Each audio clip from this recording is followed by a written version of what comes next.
ನಮಸ್ಕಾರ. ಇತಿಹಾಸದಲ್ಲಿ ಕೆಲವೊಮ್ಮೆ ಅನ್ಸುತ್ತೆ ಒಬ್ಬ ವ್ಯಕ್ತಿ ಪೂರ್ತಿಯಾಗಿ ಬದಲಾಗೋಕೆ ಸಾಧ್ಯನಾ ಅಂತ. ಅದರಲ್ಲೂ ಒಬ್ಬ ಕ್ರೂರ ರಾಜ ಆಮೇಲೆ ಶಾಂತಿಯ ದಾರಿ ಹಿಡಿಯೋದು. ಇವತ್ತು ನಾವು ಮಾತಾಡ್ತಿರೋದು ಸಾಮ್ರಾಟ್ ಅಶೋಕನ ಬಗ್ಗೆ.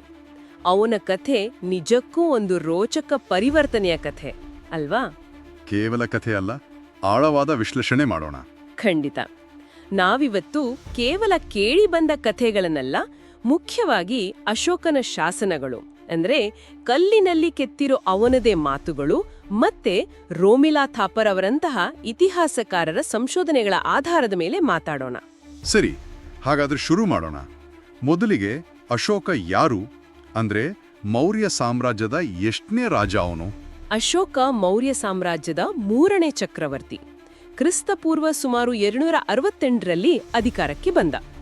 ಅವನ ತಾತ ಚಂದ್ರಗುಪ್ತ, ತಂದೆ ಬಿಂದುಸಾರ. ಓಕೆ, ಆಗ್ಲೇ ಮೌರ್ಯ ಸಾಮ್ರಾಜ್ಯ ಅಂದೆ ಬಹಳ ದೊಡ್ಡದಿತ್ತಲ್ವಾ? ಎಲ್ಲೆಲ್ಲಿ ಹರಡಿತ್ತು? ಹೌದು, ತುಂಬಾ ವಿಶಾಲವಾಗಿತ್ತು. ಇವತ್ತಿನ ಅಫ್ಘಾನಿಸ್ತಾನದ ಕೆಲವು ಭಾಗಗಳಿಂದ ಹಿಡಿದು ಕೆಳಗೆ ಕರ್ನಾಟಕದವರೆಗೂ, ಪಶ್ಚಿಮದಲ್ಲಿ ಗುಜರಾತ್ ಕಡೆಯಿಂದ ಪೂರ್ವದಲ್ಲಿ ಬಂಗಾಳದವರೆಗೂ. ಒಂದು ರೀತಿ ಅಖಂಡ ಭಾರತದ ಒಂದು ದೊಡ್ಡ ಭಾಗ ಅವರ ಕೈಲಿತ್ತು. ಆರಂಭದಲ್ಲಿ ಅಶೋಕನು ಯುದ್ಧಗಳ ಮೂಲಕ ರಾಜ್ಯ ವಿಸ್ತರಿಸೋ ಯೋಚನೆಯಲ್ಲೇ ಇದ್ದಾನಾ? ಖಂಡಿತ.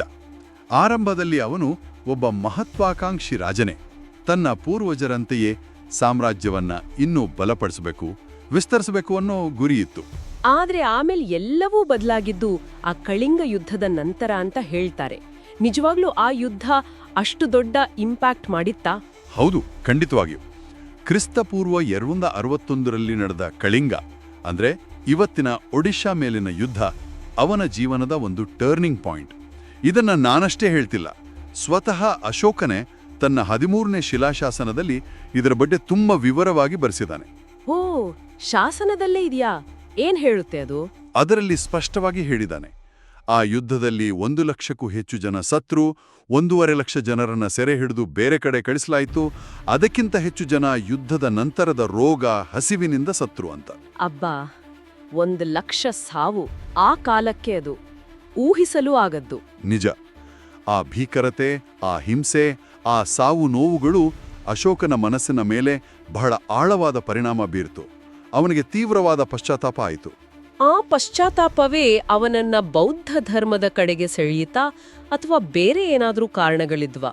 ಮುಖ್ಯವಾಗಿ ಪಶ್ಚಾತ್ತಾಪವೇ. ಯುದ್ಧದ ಭೀಕರತೆಯಿಂದ ಆದ ನೋವು ಅವನನ್ನ ಕಾಡಿತು. ಆಗಲೇ ಅವನಿಗೆ ಧಮ್ಮದ ಪರಿಚಯವಾದದ್ದು. ಇದು ಅಹಿಂಸೆ, ಕರುಣೆ, ಸತ್ಯ, ಹಿರಿಯರಿಗೆ ಗೌರವ, ಈ ತತ್ವಗಳ ಮೇಲೆ ಆಧಾರಿತವಾಗಿತ್ತು. ಆದರೆ ಕೆಲವು ಇತಿಹಾಸಕಾರರು ಹೇಳೋ ಹಾಗೆ ಇಷ್ಟು ದೊಡ್ಡ ಬೇರೆ ಬೇರೆ ಸಂಸ್ಕೃತಿಗಳ ಜನರಿದ್ದ ಸಾಮ್ರಾಜ್ಯವನ್ನ ಒಟ್ಟಿಗೆ ಇಡೋಕೆ ಒಂದು ಸಾಮಾನ್ಯವಾದ ನೈತಿಕ ನಿಯಮಾವಳಿಯ ಅಗತ್ಯ ಇತ್ತು. ಆ ರಾಜಕೀಯ ಅಗತ್ಯಕ್ಕೂ ಧಮ್ಮ ಸರಿಹೊಂದಿತು ಅಂತನೂ ವಾದ ಇದೆ. ಅಂದ್ರೆ ಧಮ್ಮ ಅನ್ನೋದು ಕೇವಲ ಧಾರ್ಮಿಕ ವಿಷಯವಾಗಿರಲಿಲ್ಲ, ಅದು ಅವನ ಆಡಳಿತ ನೀತಿಯೂ ಆಯ್ತಾ? ಎಕ್ಸಾಕ್ಟ್ಲಿ. ಅದು ಕೇವಲ ವೈಯಕ್ತಿಕ ನಂಬಿಕೆಯಾಗಿ ಉಳಿಯಲಿಲ್ಲ, ಅದನ್ನ ರಾಜ್ಯ ನೀತಿಯಾಗಿ ಜಾರಿಗೆ ತಂದ. ಧಮ್ಮ ಮಹಾಮಾತ್ರರು ಅಂತ ವಿಶೇಷ ಅಧಿಕಾರಿಗಳನ್ನ ನೇಮಿಸಿದ. ಓಹೋ, ಧಮ್ಮ ಮಹಾಮಾತ್ರರು ಅವರ ಕೆಲಸವೇನು?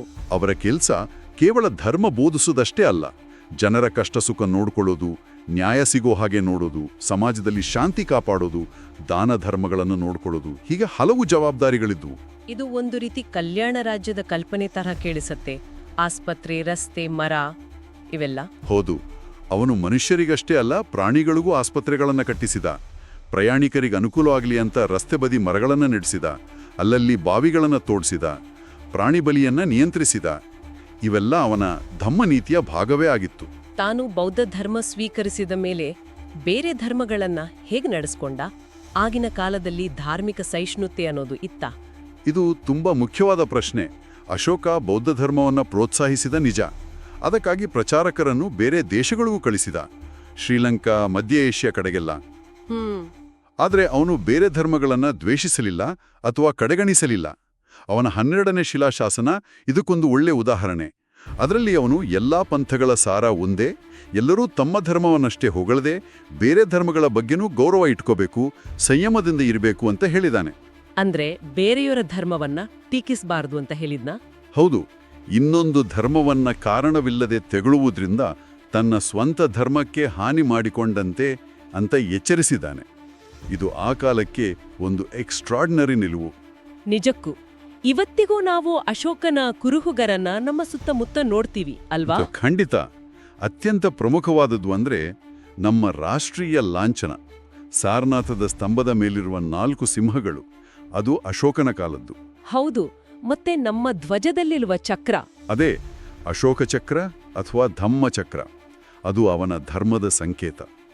ಇವುಗಳ ಜೊತೆಗೆ ಭಾರತ, ನೇಪಾಳ, ಪಾಕಿಸ್ತಾನ, ಅಫ್ಘಾನಿಸ್ತಾನದಲ್ಲಿ ಸುಮಾರು 30ಕ್ಕೂ ಹೆಚ್ಚು ಕಡೆ ಅವನ ಶಿಲಾಶಾಸನಗಳು, ಸ್ತಂಭಶಾಸನಗಳು ಇವತ್ತಿಗೂ ಇವೆ. ಅವು ಅವನ ಇತಿಹಾಸವನ್ನ ನೇರವಾಗಿ ನಮಗೆ ತಿಳಿಸ್ತವೆ. ಒಬ್ಬ ಯುದ್ಧದಾಹಿ ಚಕ್ರವರ್ತಿ ತನ್ನ ಕೃತ್ಯಗಳಿಂದಲೇ ಪಶ್ಚಾತ್ತಾಪಪಟ್ಟು ಅಹಿಂಸೆ, ಕರುಣೆ, ಶಾಂತಿಯ ಹಾದಿ ಹಿಡಿದು ಇಡೀ ಸಾಮ್ರಾಜ್ಯದ ದಿಕ್ಕನ್ನೇ ಬದಲಾಯಿಸಿದ್ದು, ಇದು ಇತಿಹಾಸದ ಒಂದು ದೊಡ್ಡ ಪಾಠ ಅಂತ ಅನಿಸುತ್ತೆ. ನಿಜ. ಇದು ಕೇವಲ ಒಂದು ಸುಂದರ ಕಥೆಯಲ್ಲ, ಇದು ಕಲ್ಲಿನಲ್ಲಿ ಕೆತ್ತಿದ ಸತ್ಯ, ಪುರಾವೆಗಳಿರುವ ನೈಜ ಇತಿಹಾಸ. ಒಬ್ಬ ವ್ಯಕ್ತಿಯ ಆಂತರಿಕ ಪರಿವರ್ತನೆ ಎಷ್ಟೊಂದು ಪರಿಣಾಮ ಬೀರಬಲ್ಲದು ಅನ್ನೋದಕ್ಕೆ ಅಶೋಕನ ಜೀವನವೇ ಸಾಕ್ಷಿ. ಹಾಗಾದ್ರೆ ಅಶೋಕನ ಕಥೆಯಿಂದ ನಾವು ಇವತ್ತು ಕಲಿಯಬಹುದಾದ ಅಥವಾ ಯೋಚಿಸಬೇಕಾದ ಮುಖ್ಯವಾದ ಅಂಶ ಏನು ಅಂತ ನಿಮ್ಗೆ ಅನಿಸುತ್ತೆ?